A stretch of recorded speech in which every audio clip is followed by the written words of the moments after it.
All right. Well, good evening, everyone. Welcome to the Global Math Department. My name is Lee Natero, and I'll be your host tonight. Tonight, we're going to be hearing from Marty Cardenas on using a blended learning model to create a language-rich interactive classroom in which all students can thrive. Before we begin our session, I'd like to tell you a bit more about the Global Math Department. The Global Math Department is an organization that is run entirely by volunteers. To keep the free, high-quality PD, we need webinar speakers, webinar hosts, and writers for our newsletter. Newsletter writers share about an area of math or math teaching that resonates with them or discusses recent math blogs that help researchers reflect on their practice. If you'd like to volunteer or know someone who would be great in any of these areas, please have them email us at globalmathdepartment@gmail.com or have them reach out to us on Twitter. So let's get started with tonight's webinar. But before I introduce our speaker, I'd like to explain about how our webinars work. Our webinars are recorded and are available about 24 hours after the meeting ends. To view the recording, you can use the same link you used to get here tonight. The Global Math Department community prides itself on being friendly and supportive. The chat room is available for topical and general conversation throughout the meeting. If the chatter gets busy, I'll be sure to catch your questions for the presenter to be addressed at the end of the presentation. And I'm just realizing I did not post the link into the chat, so that's why people weren't logging in, I don't think. So go ahead and click on that link that I just posted into the chat. And while you're doing that, also take a moment to introduce yourself in the chat, telling us what you teach, where you teach, and what your Twitter handle is if you have one. So we'll just wait a moment for people to introduce themselves in the chat.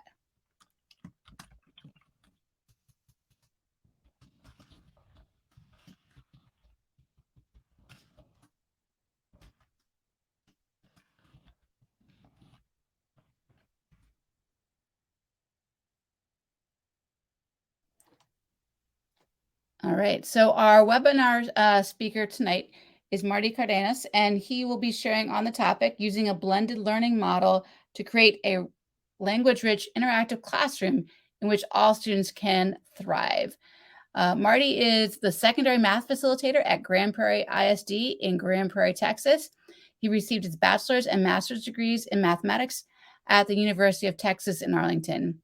He has served as an educational community he has served in the educational community as a secondary math strategist, secondary math teacher, college board item reviewer, math adjunct professor, and as an elementary teacher's aide. In his most current work as a secondary math facilitator, he supports administration, district personnel, and secondary educators in Grand Prairie ISD to promote high-quality math instruction. He also serves on several boards, and he is a Desmos Fellow, Cohort 3. So I'm going to turn this now over to Marty. Thank you so much, Lee. I appreciate that. So I'm super excited to share with you guys today some of my passions, and just to hear from you all. You all, I know, have some amazing, great ideas. So I'm looking forward to hearing from you guys as well. But if you haven't already, I have a few slides on this Desmos activity, and you can find the link there in the chat. Thank you, Lee, for posting that. And so there's a few slides. If you have not used Desmos before, you'll see a screen on the top right side of your screen. You'll see a next button that allow you to go to the next screen. So I see a few of you still on the first slide. If you can go ahead and complete the first two slides, it's just some quick checks before we get started. As you're doing that, like Lee said, I'm going over some of my passions with technology, blended learning, and then also creating that language-rich classroom, which it's really about just kind of utilizing those amazing technology tools that we have available to support our multilingual learners. And I'm going to be using Desmos as kind of my presentation tool, and also to gather some feedback and to allow us to collaborate through that, and also to kind of model a little bit what I'm going to be going over. Has anybody used Desmos Activities? If you don't mind throwing that in the chat, if you've used it in the past, just to kind of get an idea of that.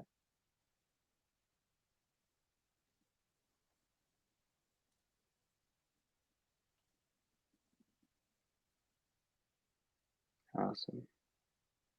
Daily exit tickets, love it.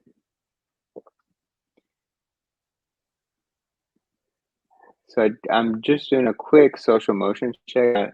I'm a big Office fan, so you might see some Office themes throughout. Awesome.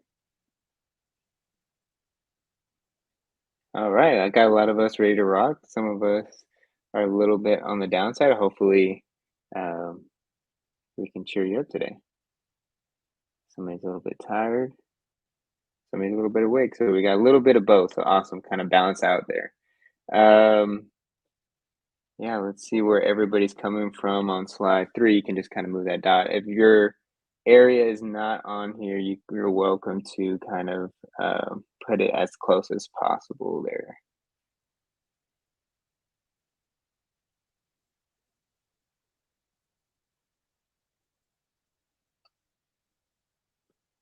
Right, awesome. Looks like we got people from the East Coast, a lot of East Coast people. Awesome. Great. Cool. It's cool to see where you all are coming from today. Awesome. Thank you for participating in that. I wanted to see a little bit about where you guys are coming from and how y'all are feeling, and but also kind of get you comfortable with the platform if you haven't used it. All right, so I'm going to go ahead and move us to slide 4. You'll see your screen moving to slide 4. Like Lee said, I'm in Grand Prairie ISD. That's right next to Dallas in Texas. I got to be a part of the exciting fellowship with Desmos, serve on different boards. This is some of our demographics in Grand Prairie here. The total students, some of our eco disadvantaged, LEP, ESL bilingual, and that's my Twitter and email. If you want to reach out to me, if you see anything you like or any questions you have, feel free to reach out. But I love this quote by Brene Brown just to kind of start us off. Your experience today will only be as good as your willingness to be vulnerable. And we know anytime we're learning, anytime we're experiencing or trying to change or anything like that, there is some vulnerability involved. So I encourage everybody just to be a little bit vulnerable. I'll also be vulnerable. I'm not an expert at any of this. I'm learning just like you guys, but I am. These are some of my passions. So I love to hear any feedback and of course your thoughts and ideas because I know you all have some great ones. So again, I encourage you to be vulnerable today with me. All right, so here's our agenda for today. These are kind of a few things that we're going to be doing. First, we're going to reflect kind of on the student perspective and put ourselves in the shoes of students. We'll look at some research and practices. We'll look at a model lesson and then kind of some action steps and some other resources to continue learning. All right, let's jump right in. Again, we're going to put ourselves in the shoes of students, kind of get that perspective just to kind of put us in that mindset as we go through the rest of the session. I think that's going to be important. Um, so here's just kind of a scenario, putting yourself in this situation, kind of really think about how you would feel in this situation. You just moved to Colombia for a year and you know some broken Spanish. You walk into a math class and the teacher begins the lesson. You're catching a few words here and there. You try to follow along, but you're getting further and further behind. How would you feel and act? Would you ask the teacher to slow down? Would you just kind of try to hide in the class and try not to be seen, or how would you really think about how that would feel as a student? Just trying to figure that out. So I see some of you already answering.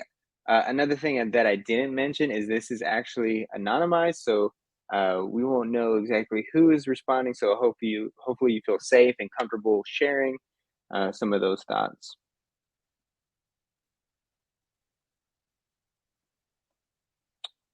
Yes, I agree with you.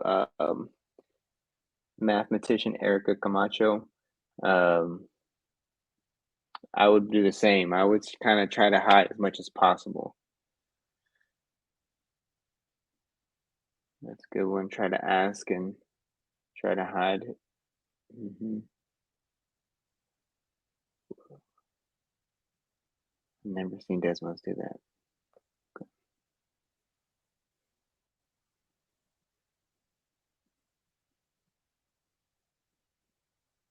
Yeah, I agree. I agree with a lot of that.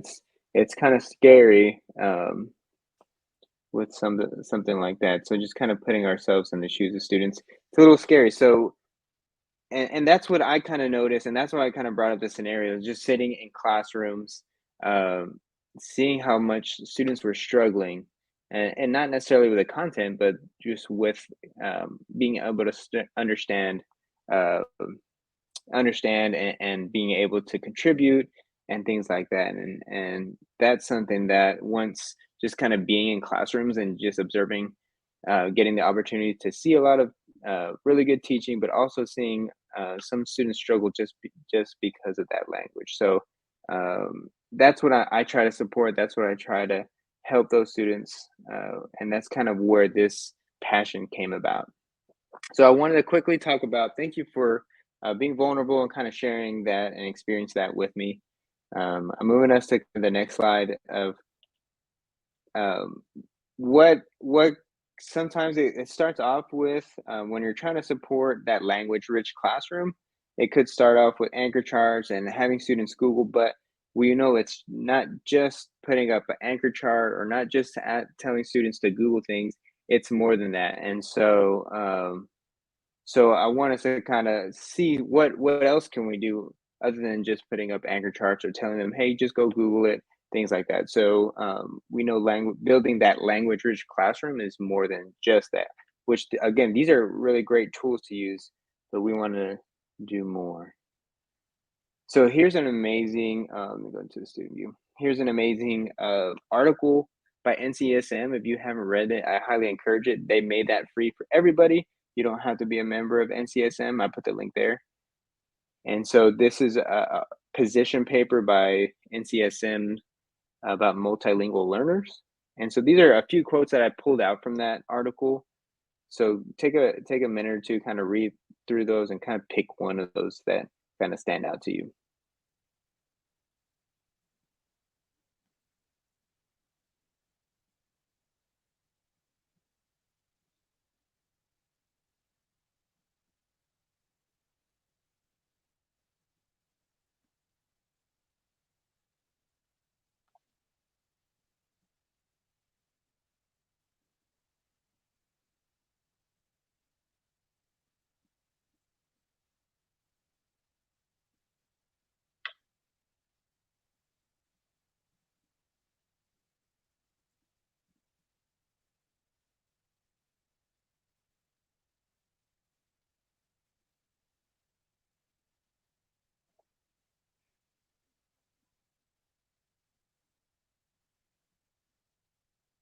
Yes, I'm loving that feedback that you all are putting.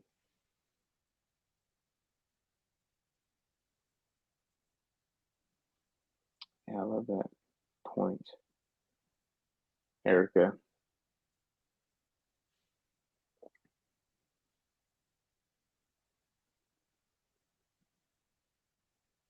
That's a great point. Sometimes they see students as lower level because they are multilingual learners, which we know that is definitely not true. Yes, love that. So these two quotes are kind of the ones that stood out the most about just understanding that multilingual learners are definitely have are not any lower in intelligence because they are multilingual learners. Love that quote. Awesome. Thank you guys for reflecting on that. I see some of you guys still kind of working on that. Yes. I love that. How to make the task demanding, but also allow an easy entry point. Great point. Yeah, math is definitely that universal language. Great. Thank you guys for sharing with that. Great points there.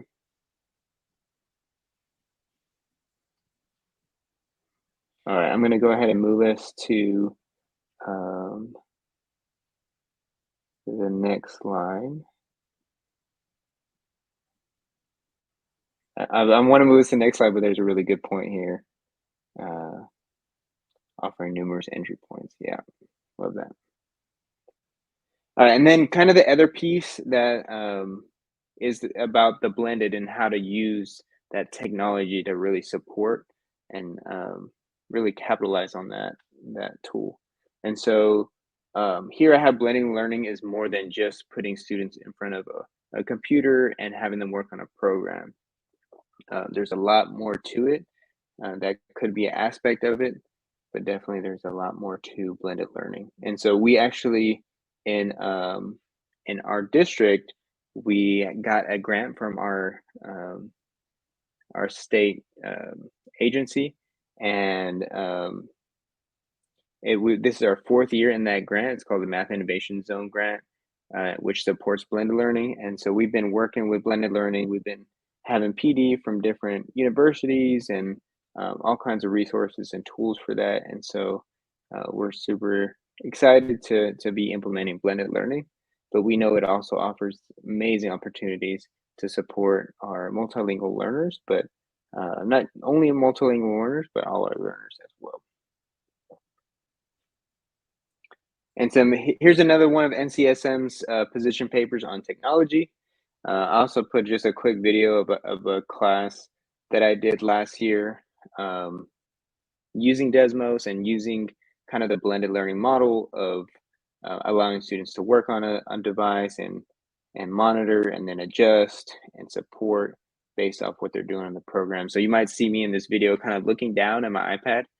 That's because I have Desmos pulled up on my iPad and I'm seeing what students are doing. And then based off of that, I go kind of support or redirect the class or have a group conversation, things like that. They're also working in pairs. So it's not just them by themselves on an iPad. They're actually working in pairs to kind of work through that activity.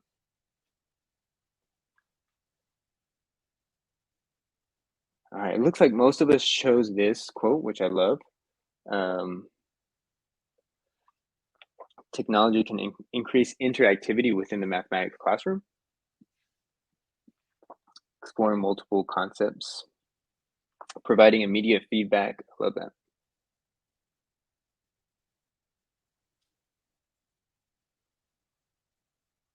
Yes, definitely. Let's not, pedagogy must come first before technology. Technology should support the class, not, let's not just use technology because we want to use technology. Yes, very good. And I love that.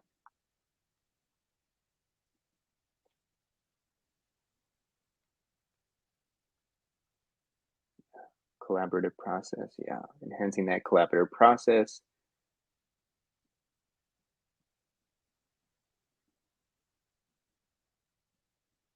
Great point too.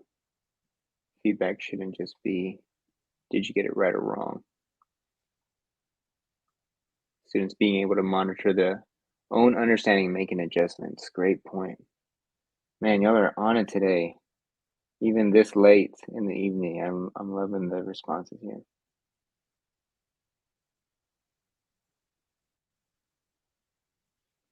Yeah. Better engagement easily or more easily. I like that.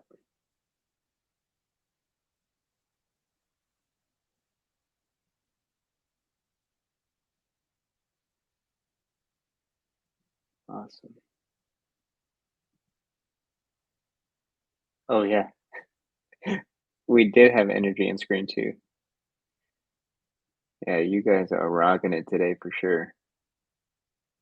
Okay, awesome. Thank you for kind of reflecting on that. And so here are the two big pieces of research that we'll be looking at today. One of them is Navigating the Alps. It's a really great book. Alps is in Texas, our language standards. But every state has the language standards and the concepts, the strategies apply to all. And then blended learning is a really good book that I've read by Christensen Institute, and so I'll share some resources for that. And of course, Desmos is kind of the platform I'm using to kind of model and also present from. And they also have some resources there that you can access. And I'll have these resources at the end, and I'll also share the slide deck. So if you need to access any of these, that's going to be open there at the end. I'll share that. But those are the big pieces of research, and we're going to kind of combine those or blend those to kind of even make them more impactful. So moving here to our ELPs, like why should we use our language standards, whatever your standards are in your state. The first one is the ELLs or EBs or multilingual learners benefit from content area instructions that accommodate to their need rather than modify. We know they don't necessarily need to have less rigorous content, but just accommodation. They just need those supports to be able to access that content. Another one is making sure our multilingual learners are using academic language. That's very important. They also benefit from high expectations because we know they're more than capable. Y'all had some really great comments on that last one of, they're learning in 2 different languages. Like that's incredible. So we know they're more than capable of holding those high expectations, but again, offering those, making sure they have those supports, which we're going to talk about here in a second, to access that content. And then it also ELPs or your language standards offer that common framework that can support the students throughout their career. So there's are just some of the reasons they talk about in that Navigating the ELPs book. And then here are those 7 steps to build language-rich interactive classrooms. And so kind of the overarching concept of your language standards and a lot of things doing with language, we want them to do all 4: listening, speaking, reading, and writing. Listening, speaking, reading. If we can get our students to do that, they're going to be so much more successful. So, but in a structured way. So, listening, speaking, reading, writing, and these 7 steps help to kind of structure the implementation of those 4 input and output.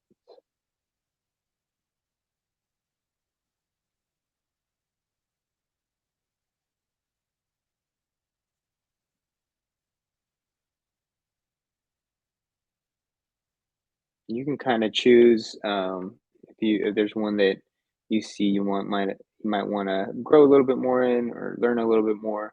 There's also a really good s'more that Silets put out that's really good on just some more details of the 7 steps.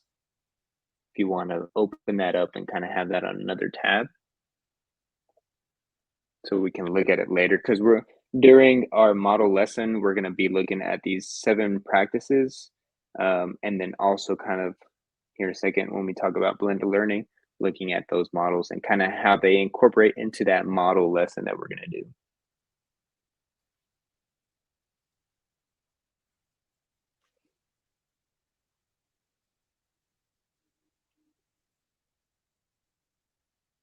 Awesome. Looks like having students participate in structured reading and writing activities is our lead right now.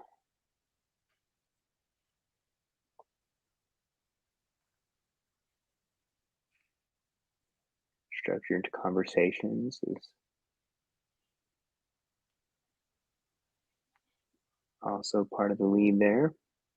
Great.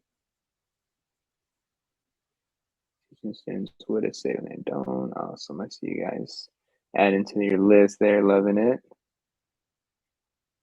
Great.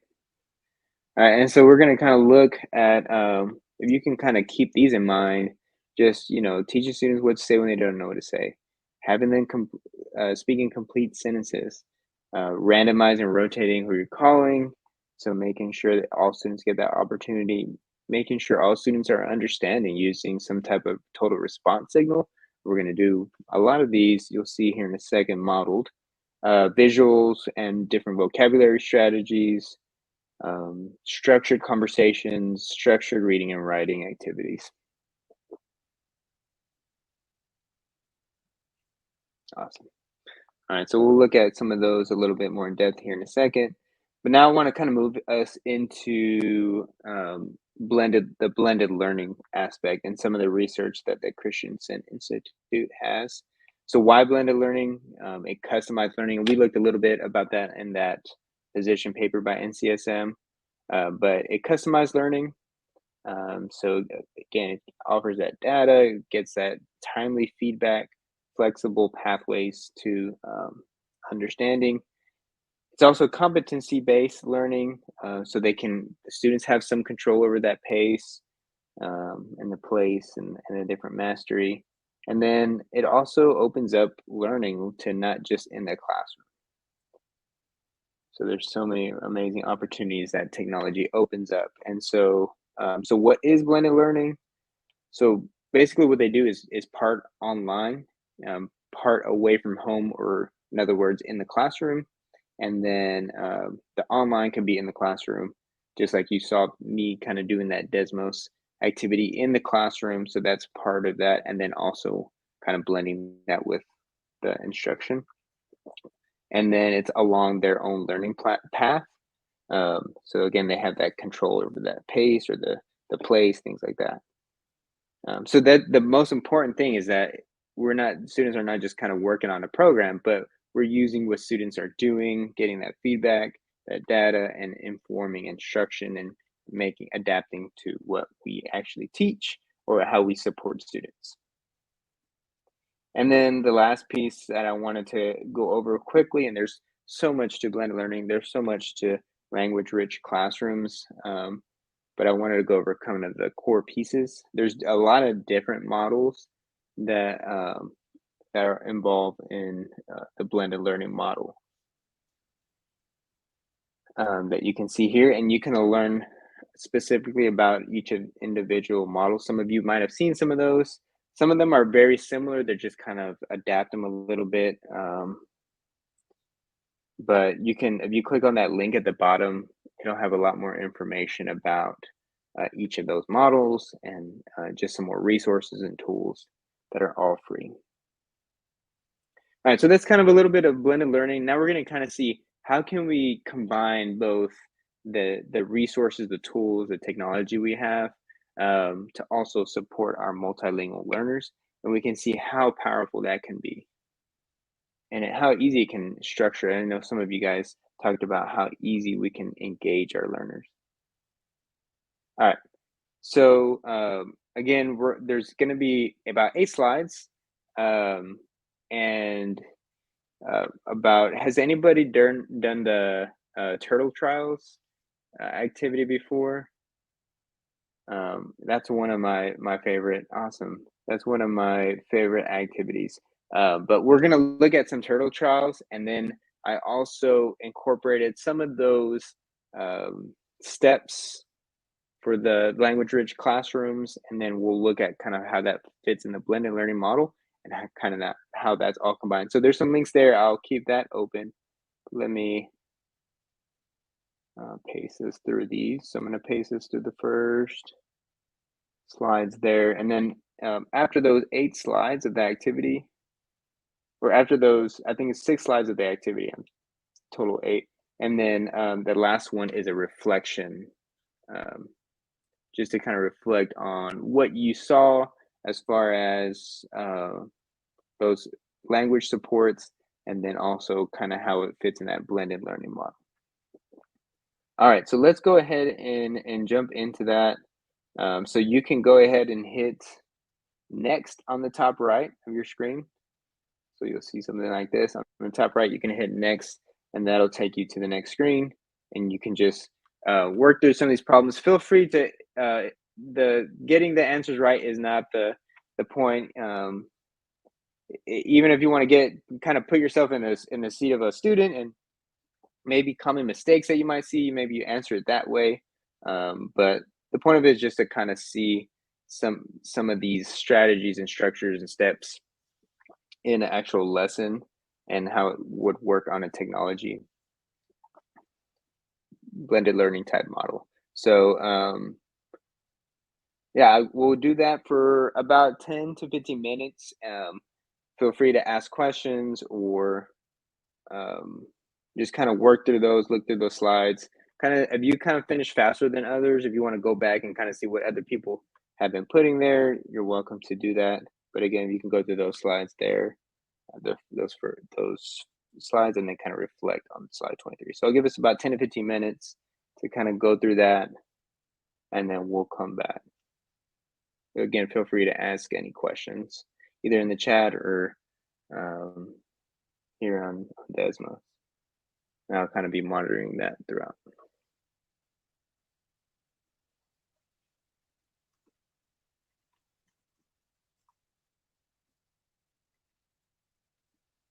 And Lee, do you know if this picks up audio from my computer?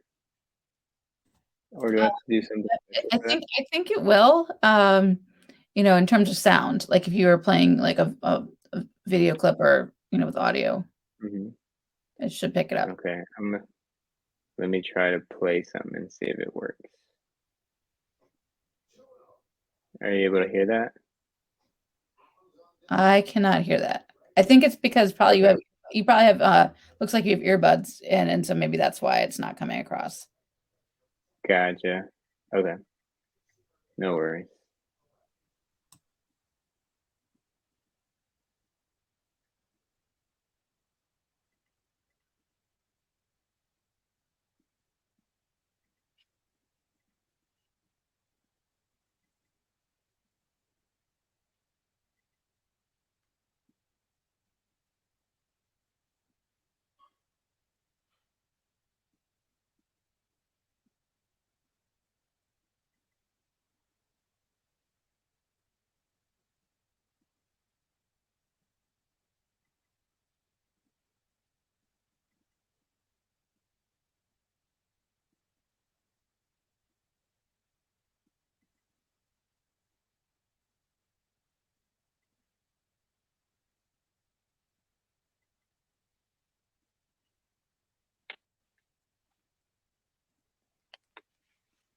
Awesome. I see you guys working through that.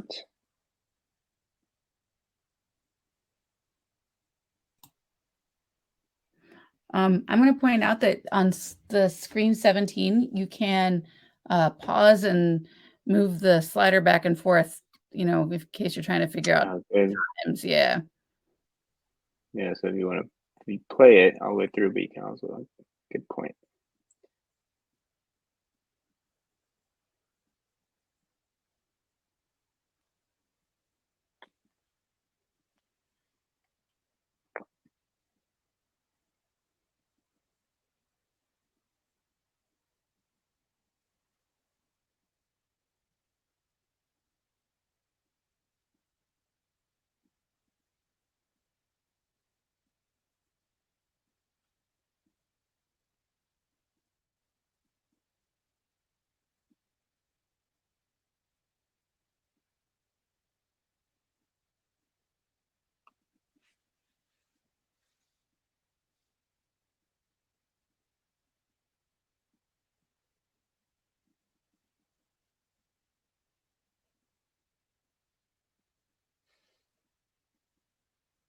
Like the creativity, I encourage just feel free to be creative and again,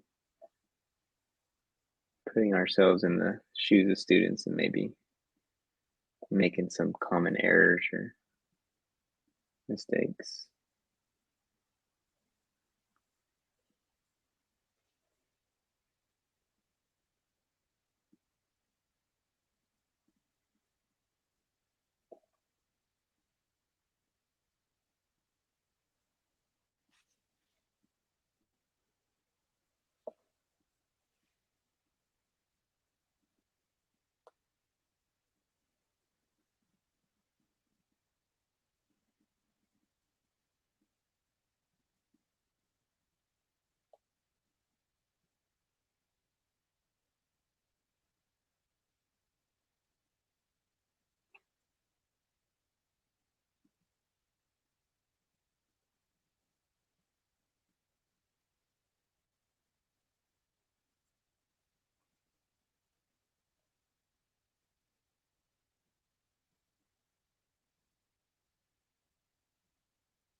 See some of you being creative on slide 22 there, liking the creativity.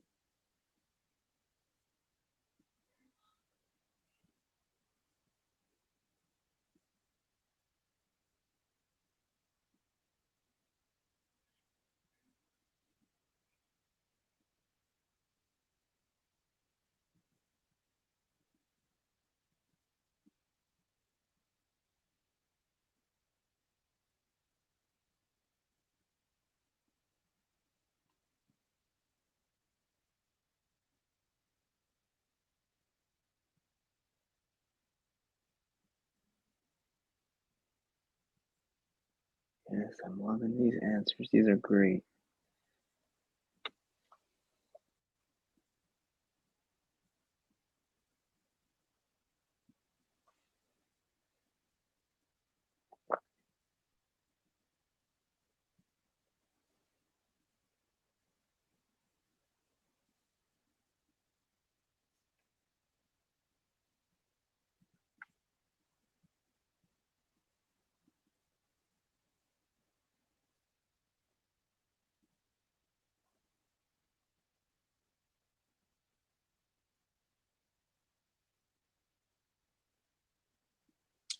If you already are finished your reflection, I encourage you to go back and see some of the responses and maybe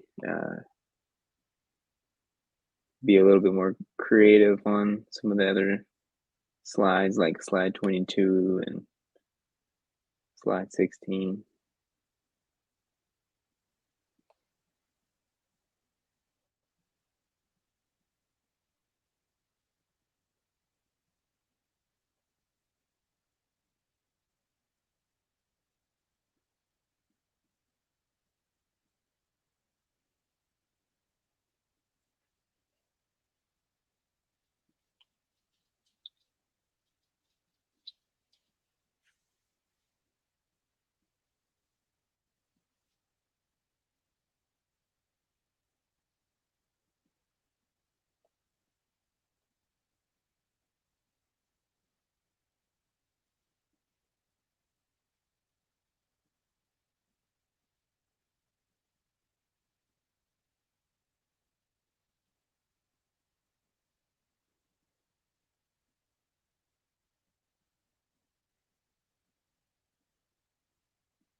You guys are having some fun. I love it.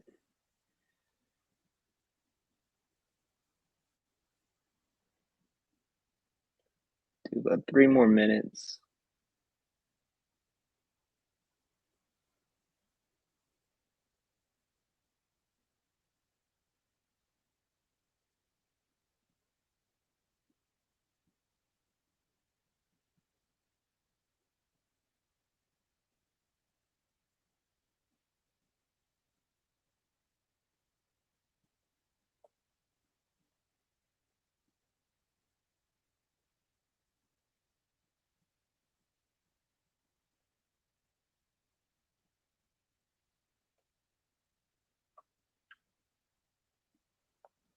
Don't forget to reflect on slide 23.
Do about 1 more minute, and then we'll come back.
All right. So let's go ahead and come back. So what I'm going to do now is just kind of a forewarning. I'm going to pause everybody real quick. So just be aware. I know some of you, I see you kind of going through some of the slides there. But I'm going to pause real quick and just kind of have some conversations about what we saw here. So while you all were working, one of the nice things about Desmos, if you haven't used it before, I can kind of see where everybody's at. Of course, everybody's anonymized, so you can kind of feel open and free to kind of respond and make mistakes and learn. Um, Another thing I can do is look at your work and see exactly what your responses are, and then I can also take snapshots. So that's what I was doing while you all were working, and you might have saw that in that video I played. I was looking and kind of looking at everybody's work and taking some snapshots so we can have some group conversations. So here's a group of snapshots I took of just that story at the beginning. And you can see here, I actually made some sentence stems. You can actually delete those. Usually if I'm doing an activity, I can let students either use those sentence stems or delete it and just kind of write their own story. But I love the openness of this. The blue turtle was late for a date. We can kind of get creative. Students, when I did this activity with students in my college algebra class, it was fun just to kind of see some of their responses. Some of them are very creative, and I love that. So it just gives them the opportunity to be creative in math, which I love, and then kind of connect that to the rest of the lesson. This is one of my favorite slides that I like to do with students and even in presentations because I love whoever did this. We had two different answers here, and I love that you all did that.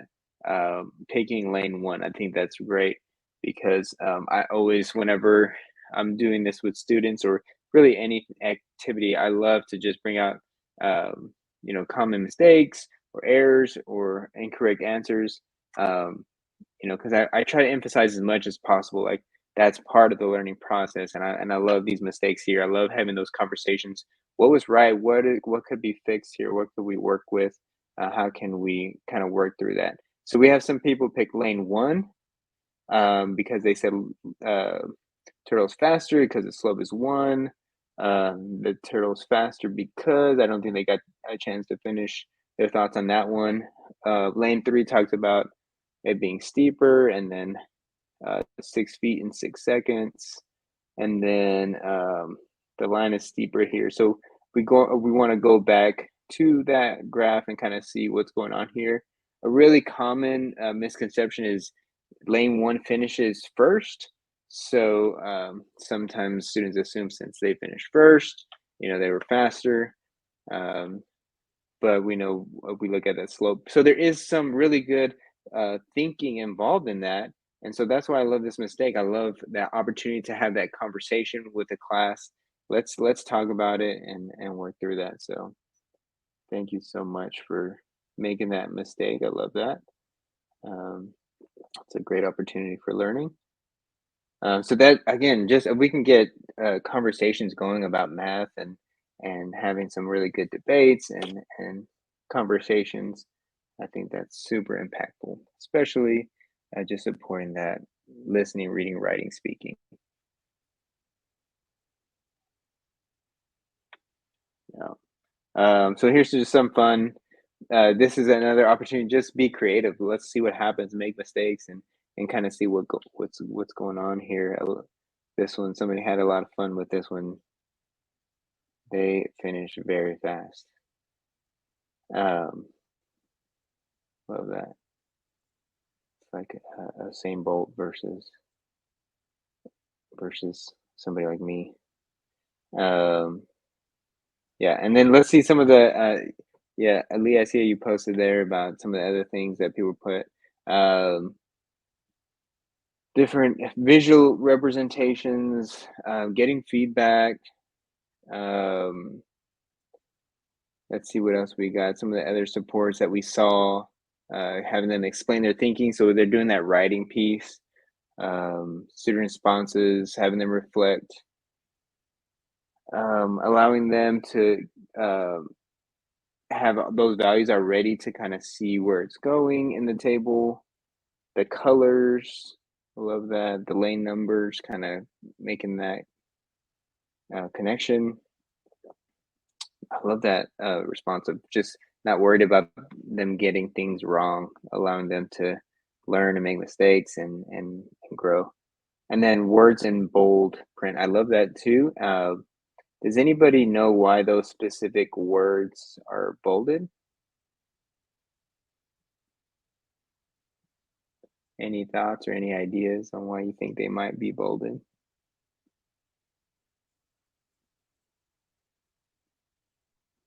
You can see some of them here.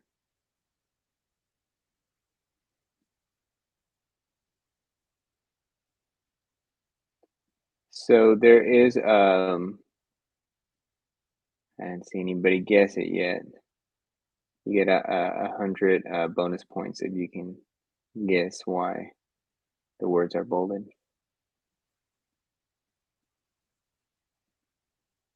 You can redeem those. You can redeem those bonus points at the Global Math Department store. Not nouns and verbs, but that's a really good. That's a really good guess. So these are called. They have a specific name. They're called cognates. And so cognates are words that are similar in two different languages. So in this case, these are cognates for English and Spanish.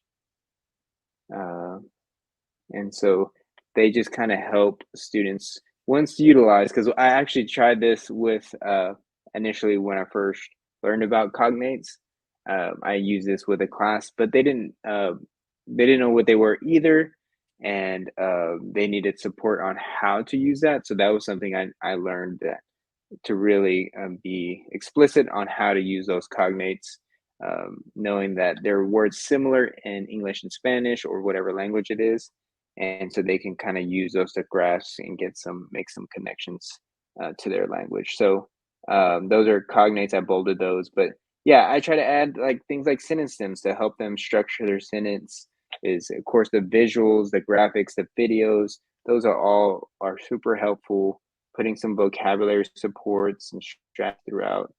Um, what are some of the things that we think back to, kind of like the language rich classrooms?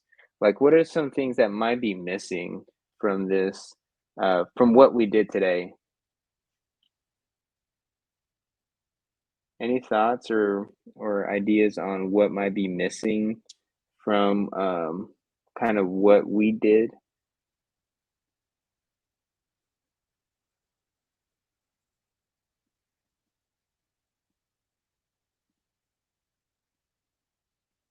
Yes, we didn't really get that opportunity to talk verbally.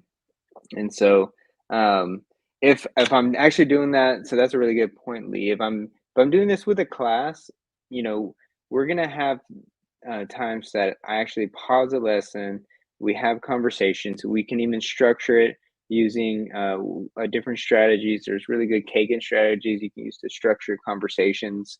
But we'll have those. I think that's going to be super important to have students talking and not just kind of going through a lesson. So having, planning that process beforehand and really having those opportunities to talk. I love that. All right, so kind of putting all this together, I'm gonna edit this. I'm gonna move everybody to slide 24 and unpause it. So putting all this together, we can see kind of making that connection between the blended learning and then those 7 steps. So step 1, what we did in that lesson here, you can see we use strategies such as cognates and sentence stems. They're embedded throughout, and so that kind of supports that step 1 of our language rich classrooms.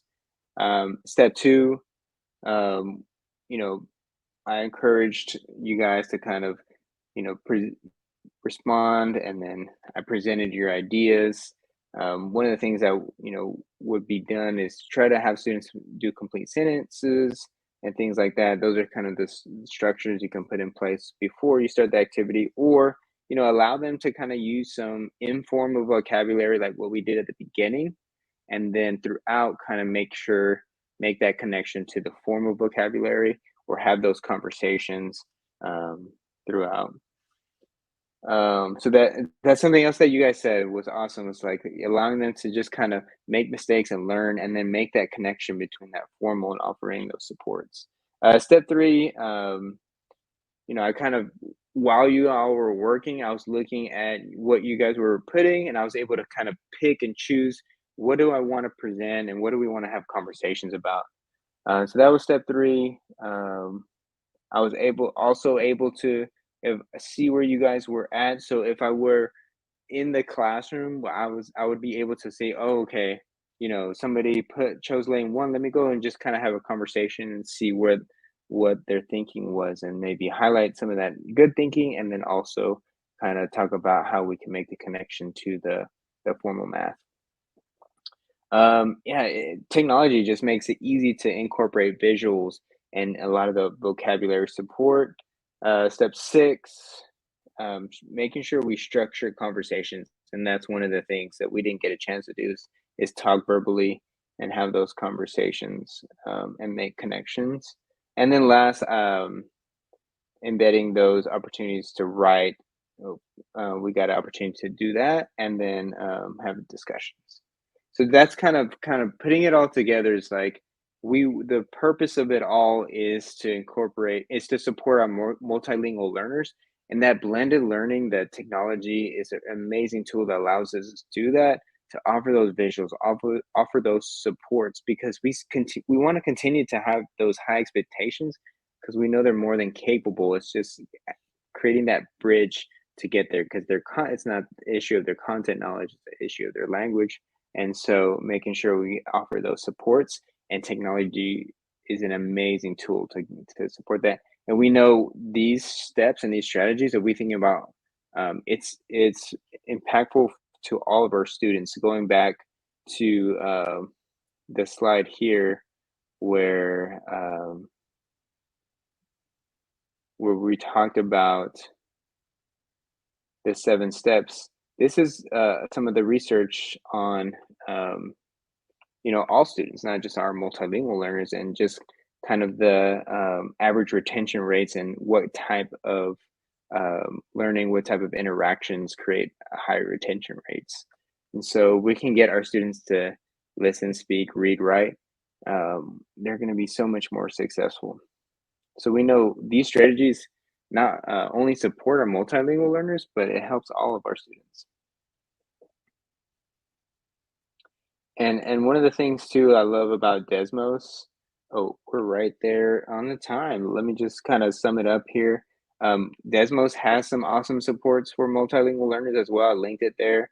Our district uses their Desmos curriculum, which we love to use, because it has just all this supports built in the curriculum, but they have tons of free activities, of course, too, as well. And so there's just it's so easy just to hit copy and edit. Let me just put some sentence stems. Let me just bold some of my cognates, things like that. And so that is kind of my call to action is just pick one of the Desmos activities and use some type of blended learning model similar to what we either did today or flipped or stations, things like that, and then incorporate one of those 7 steps. So, for example, turtle trials, which I linked there, just go in and bold the cognates and then use that student responses to kind of create that math discourse. And this is one of the quotes I really love is the cave you fear to enter holds the treasure you seek. And that just kind of speaks to sometimes it's the difficult thing that we need to do is often the thing that has the most benefit to us and to our students. So I encourage you to implement that. Just to kind of close us out for today, here are all my references, the resources. I think Lee posted something about that there, learn.desmos.com. If you want to learn more about Desmos, I put links to the different resources I use. Also a link to my presentation there as well. My website, my website has tons of resources to support. If you want to reach out to me, that's my Twitter, that's my email. Thank you guys for joining and participating. I loved all your great ideas and thoughts and feedback. If you have any questions about any of this, please feel free to reach out. I hope some of you guys are going to NCTM, NCSM. I'll be presenting there as well. So hopefully I can see you out there. Thank you everybody for joining. Lee, is there anything else that we need to do before we close it out? I was going to say, I didn't see any questions in the chat, but I definitely see some words of appreciation in the chat for you. And I think there's definitely some good resources here that people can take a look at later. So the fact that they can go back into that activity later on. Do you have it set up for like a 2-week code or a longer code, a longer length? Yeah, the code to the activity for this specific lesson is 2 weeks. But if you click on presentation here, you can access any of the slides I use. You can use them. If you want to use them, you can go back and click on any of the links. So if you click on that presentation and kind of save that, that'll be available all the time. Perfect. All right. So thank you very much for sharing with us. And to everyone in attendance, thank you for joining us and spending an hour of your time with us. Our next webinar is going to be on October 4th. And the topic is math versus mathematics using Desmos to honor student thinking and value student input. So it's going to be another Desmos topic. And this one is by Kurt Salisbury. And that particular one is, yeah, Kurt is amazing. That particular one is for grades 6 through 12. 6 through 12. So we hope to see many of you at that session. And I thank you all for being here. Bye, everybody. Thank you.